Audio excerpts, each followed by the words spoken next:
Hello friends, आज हम study कर रहे हैं biosynthesis of fatty acids.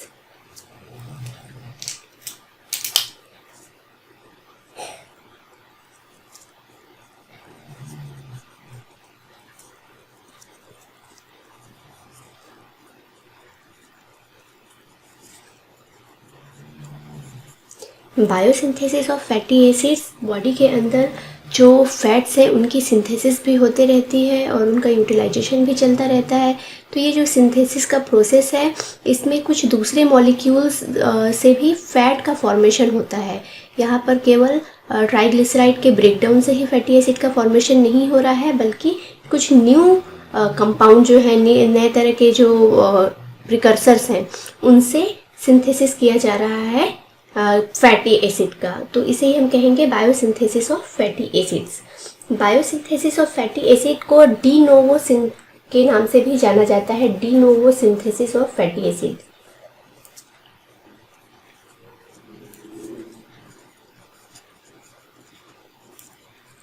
De novo, इस डी नोवो का मतलब होता है new.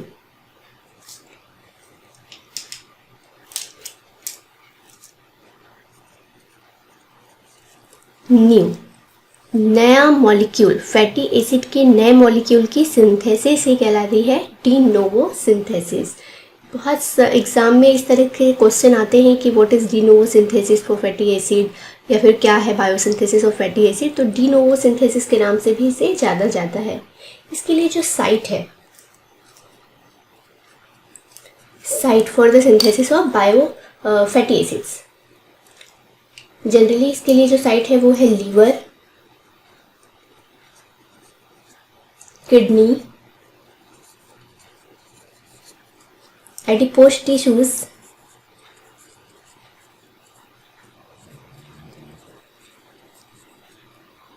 And lactating memory gland.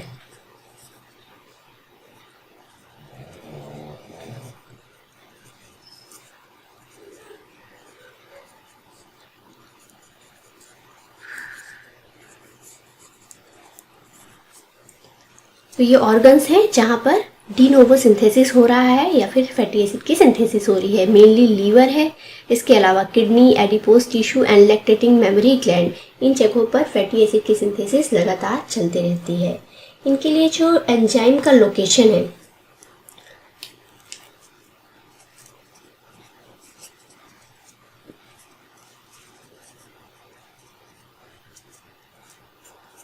Enzyme का जो लोकेशन है वो है साइटोसोल।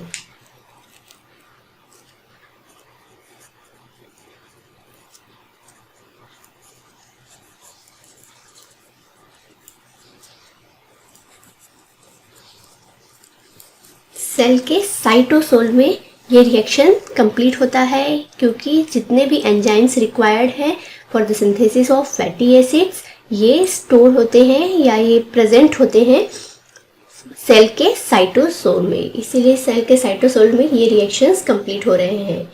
यहाँ पर रिक्वायरमेंट्स, कुछ चीज़ों की यहाँ पर ज़रूरत है। क्या क्या चीज़ों की ज़रूरत है?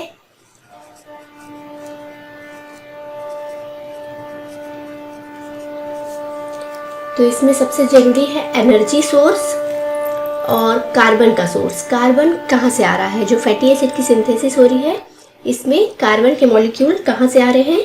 तो acetyl co A for carbon molecule,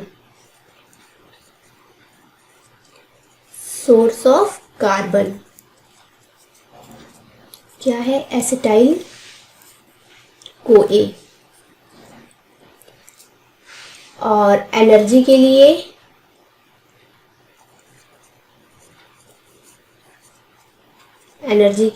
ATP, reducing equivalents,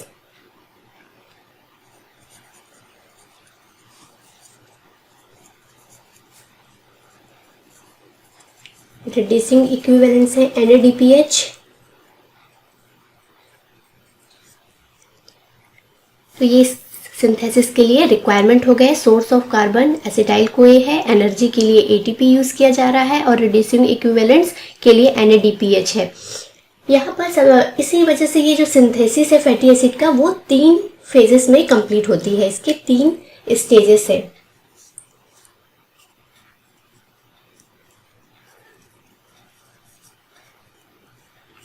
कौन कौन से हैं इसकी 3 stage. Fatty acid synthesis 3 stage में कंप्लीट हो रहा है। तो इसके 3 स्टेज कौन कौन से हैं। फर्स्ट है हमको प्रोडक्शन एसिटाइल को ए चाहिए, तो हमारे लिए सबसे पहले ज़रूरी है यही कि हमारे पास एसिटाइल को ए कहाँ से आ रहा है और दूसरा NADPH कहाँ से आ रहा है। तो सबसे पहला फेज इसका है production of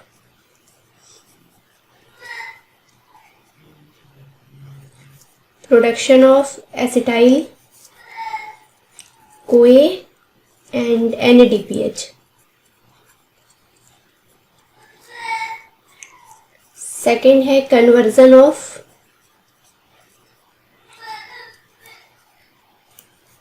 acetyl co A to malonyl co A.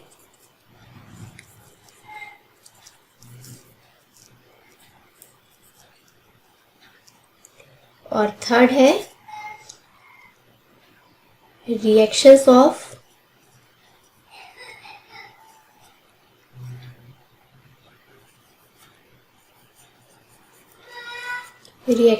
Fatty acid synthase complex. ये 3 स्टेज में कंप्लीट होता है फैटी एसिड का सिंथेसिस। तो सबसे पहला स्टेज है हमारा रिक्वायरमेंट में है कि हमको एसिटाइल को ए फर्स्ट चाहिए, तो एसिटाइल को ए और NADPH का प्रोडक्शन। दूसरा है एसिटाइल को ए का कन्वर्जन मेलोनाइल को ए में। और इसमें बहुत ही इंपॉर्टेंट है फैटी एसिड सिंथेस कॉम्प्लेक्स। ये एक एंजाइम के कॉम्प्लेक्स है जिसमें 7 टाइप के एंजाइम्स इन्वॉल्व हैं। तो उन एंजाइम्स के रिएक्शंस,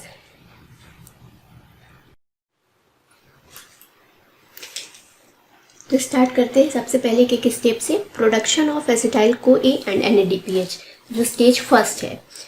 तो हमें पता है कि जो रिएक्शंस हो रहे हैं वो साइटोसोल में हो रहे हैं क्योंकि एंजाइम्स वहीं पर अवेलेबल हैं।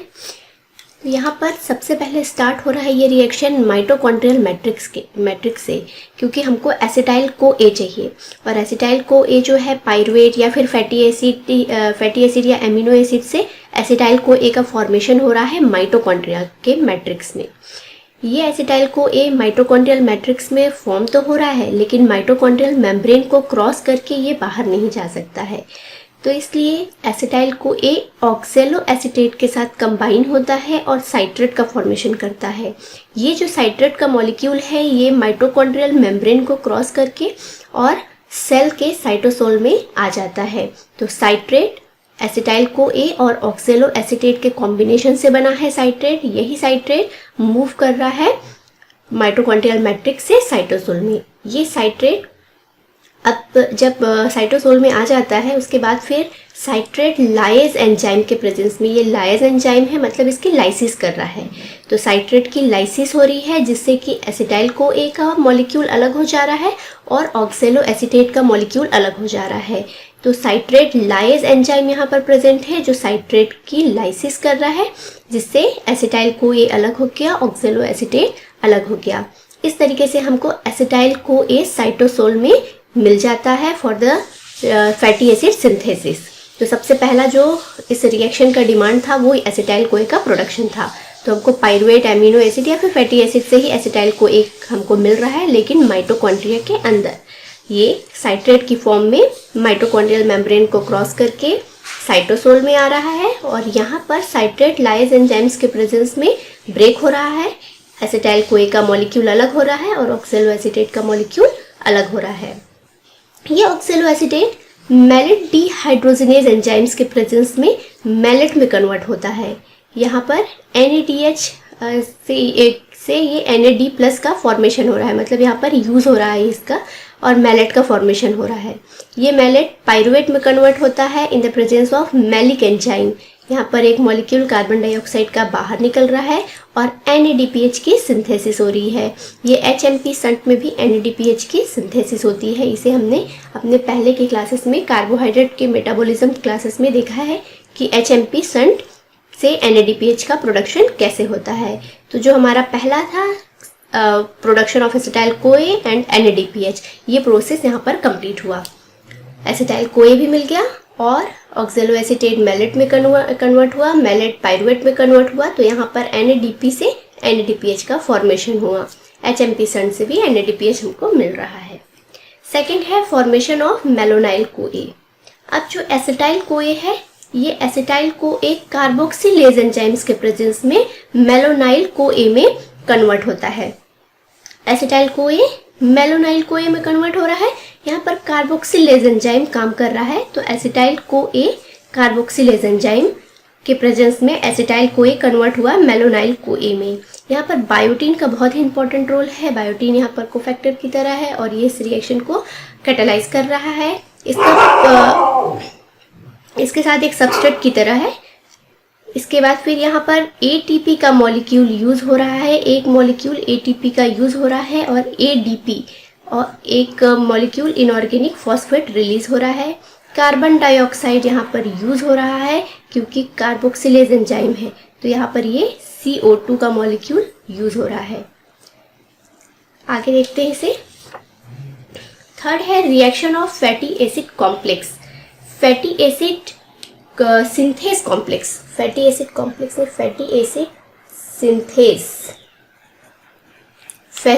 सिंथेस कॉम्प्लेक्स, ये एंजाइम का कॉम्प्लेक्स है। इसमें 7 टाइप के एंजाइम्स जो हैं वो एक साथ मिले हुए रहते हैं और कंबाइनली एक काम करते हैं, एक साथ ही काम करते हैं, ये कॉम्प्लेक्स फॉर्म करते हैं और एज अ कॉम्प्लेक्स ही ये वर्क करते हैं। इनके एक एक एंजाइम्स अलग अलग नहीं होते बल्कि ये एक साथ प्रेजेंट होते हैं। तो ये मल्टी फंक्शनल एंजाइम्स यहाँ पर प्रेजेंट है, अलग अलग फंक्शन करने वाले एंजाइम्स एक साथ में यहाँ पर प्रेजेंट हैं। ये डाइमर के फॉर्म में होते हैं जिसके 2 आइडेंटिकल यूनिट्स होते हैं। इसके हर एक मोनोमर में 7 डिफरेंट एंजाइम्स होते हैं और साथ में एक एसाइल कैरियर प्रोटीन जिसे हम ACP कहते हैं, एसाइल कैरियर प्रोटीन होता है। ये फंक्शंस करते हैं एज अ सिंगल यूनिट, केवल एक यूनिट के फॉर्म में, ये एक यूनिट के फॉर्म में प्रेजेंट होते हैं। इनके एंजाइम्स अलग अलग नहीं होते हैं, तो फंक्शंस कर रहे हैं एज अ सिंगल यूनिट। इनकी जो कोडिंग होती है वो एक सिंगल जीन के थ्रू होती है, सिंगल जीन ही इस पूरे एंजाइम को कोड करते हैं। तो इसमें कौन कौन से एंजाइम है इस कॉम्प्लेक्स में? Ketoacyl synthase, acetyl trans acylase, malonyl trans acylase, dehydratase, enoyl reductase, ketoacyl reductase और ACP। तो इस तरीके से ये 7 इससे मिलकर बना हुआ है और लास्ट में है थायोएस्टेरेज। तो ketoacyl synthase, acetyl trans acylase, malonyl trans acylase, dehydratase, enoyl reductase, ketoacyl reductase और ACP और लास्ट में थायोएस्टेरेज है। तो ये डाइमर के फॉर्म में है, एक मॉलिक्यूल इस तरफ से है और एक मॉलिक्यूल सेम इस तरीके से जुड़ा हुआ है, डाइमर है। बीच में इसमें डिवीजन है जो इसके सब यूनिट को दिखा रहा है। एक यूनिट इस लाइन के ऊपर का है और एक यूनिट इस लाइन के नीचे का है। हमने यहाँ पर लिखा है 2 आइडेंटिकल यूनिट्स, तो इसके इस तरीके से 2 आइडेंटिकल यूनिट्स हैं। फंक्शनल डिवीजन, इतना जो रिएक्शंस हैं ये इस तरीके से, आधे जो एंजाइम्स है वो इस तरफ, आधे एंजाइम्स जो है इस तरफ है। तो इस तरीके से ये डाइमर के फॉर्म में प्रेजेंट होता है। इसके बाद आइए हम देखते हैं इसके रिएक्शंस।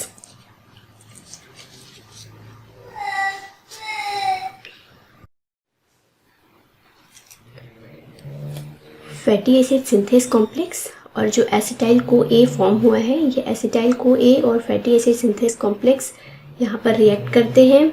एसिटाइल CoA, ACP और ट्रांस एसाइलेज, यहाँ पर इन तीनों के कॉम्बिनेशन से एसिटाइल SACP का फॉर्मेशन होता है। ACP जो कॉम्प्लेक्स है उसमें एक एंड ACP है और दूसरे एंड पर सिस्टीन का मॉलिक्यूल होता है, तो ये इसी को डिनोट कर रहा है। एक एंड ACP का है और एक एंड सिस्टीन का है, सिस्टीन SCOA और एक SH, ये कॉम्प्लेक्स है। तो जब एसिटाइल CoA फॉर्म होता है तो ये इसके ACP के एंड पर, एसाइल कैरियर प्रोटीन के एंड के साथ यहाँ पर ये जुड़ जाता है, तो फॉर्म करता है एसिटाइल SACP। इसके बाद ये जो एसिटाइल ग्रुप है ये ट्रांसफ़र हो जाता है ACP से सिस्टीन के मॉलिक्यूल में। तो यहाँ पर transfer of acetyl to cysteine, यहाँ पर जो एसिटाइल का ग्रुप था वो सिस्टीन के ग्रुप के साथ चला गया। अब जो मेलोनाइल का फॉर्मेशन हुआ था, मेलोनाइल CoA का, ये मेलोनाइल CoA का मॉलिक्यूल आता है और ये इसके इस ACP एंड से जुड़ जाता है।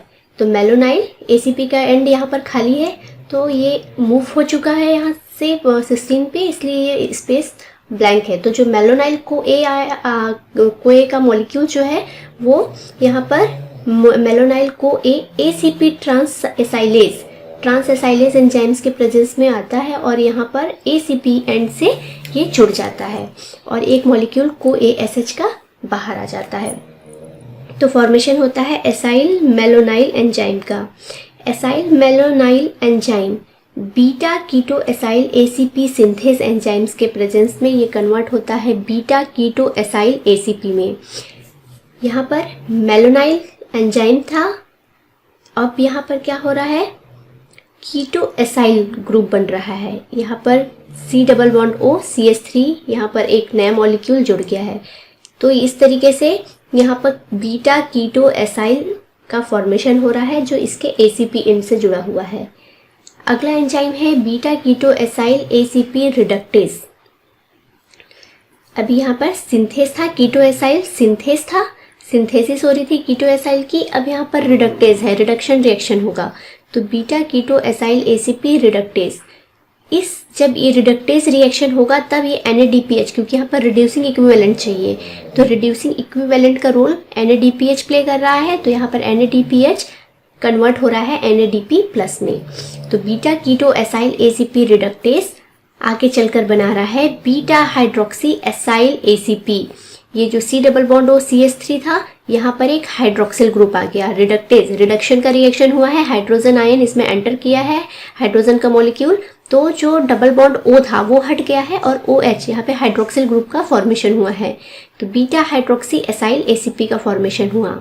हमारा अगला जो एंजाइम है वो है बीटा हाइड्रोक्सी एसाइल ACP डिहाइड्रेटेज। डिहाइड्रेटेज मतलब वाटर का मॉलिक्यूल बाहर निकल रहा है, डिहाइड्रेशन रिएक्शन हो रहा है, वाटर का मॉलिक्यूल बाहर निकल रहा है। तो यहाँ पर हाइड्रोक्सिल ग्रुप भी हट गया और CH+CH का फॉर्मेशन हुआ। इसे हम कह रहे हैं trans enoyl ACP। Trans enoyl ACP enoyl ACP reductase enzymes के प्रेजेंस में अगेन यहाँ पर एक रिडक्शन रिएक्शन हो रहा है, रिडक्टेज एंजाइम है तो NADPH का मॉलिक्यूल यूज होगा। तो NADPH का मॉलिक्यूल यूज हो रहा है, यहाँ पे फॉर्म कर रहा है एसाइल ACP। इसे हम कह रहे हैं एसाइल ACP। डबल बॉन्ड यहाँ पे हट रहा है और रिडक्शन रिएक्शन है, तो CH2 और CH2 ये बैलेंस कर रहा है हाइड्रोजन आयन की यहाँ पर जो डेफिशिएंसी थी, डबल बॉन्ड जो था इसे ये ब्रेक कर रहा है और CH2 का फॉर्मेशन हो रहा है। इसे ब्यूटाइरिल ACP भी कहा जाता है, क्योंकि ब्यूटाइरिल ग्रुप है, 4 कार्बन एटम यहाँ पर है, इसलिए ब्यूटाइरिल ACP भी से कहा जा रहा है। अब यहाँ पर ब्यूटाइरिल ACP का जब फॉर्मेशन हो गया तब इसे ट्रांसफर किया जा रहा है C चेन से फ्रॉम ACP टू सिस्टीन। इसे ACP से सिस्टीन में ट्रांसफर किया जा रहा है। ये पूरा का पूरा मॉलिक्यूल सिस्टीन के पास चला गया। इसे हम कहेंगे एसाइल S एंजाइम। ये जो रिएक्शन है, सेकेंड रिएक्शन से लेकर यहाँ तक का रिएक्शन, ये 2 to 6 स्टेप में 2 से 6 स्टेप जो है इसके 6 मोर टाइम्स रिपीट होंगे, मतलब ये साइकिल पूरा 7 बार चलेगा। एक यहाँ पर हो गया है, इसके अलावा 6 टाइम ये साइकिल और सेम तरीके से रन करेगा। तो जब 6 टाइम ये और रन करेगा तो ये जो मॉलिक्यूल है C+O CH2 13 CH2 CH3, मतलब यहाँ पे 13 14 15 16 मॉलिक्यूल कार्बन के जब कंप्लीट हो जाएंगे तब यहाँ पर पाल्मिटोइल थायोएस्टेरेज, इस एंजाइम कॉम्प्लेक्स का सबसे लास्ट एंजाइम था थायोएस्टेरेज। तो ये थायोएस्टेरेज एंजाइम यहाँ पर काम करेगा और जो एंजाइम कॉम्प्लेक्स है, फैटी एसिड सिंथेस कॉम्प्लेक्स है, इसको अलग कर देगा और ये जो 16 कार्बन एटम का मॉलिक्यूल बना है जिसे हम पाल्मिटेट के नाम से जानते हैं, इसको अलग कर देगा। इस तरीके से एक नया पाल्मिटेट की सिंथेसिस हुई या एक नया फैटी एसिड का फॉर्मेशन हुआ।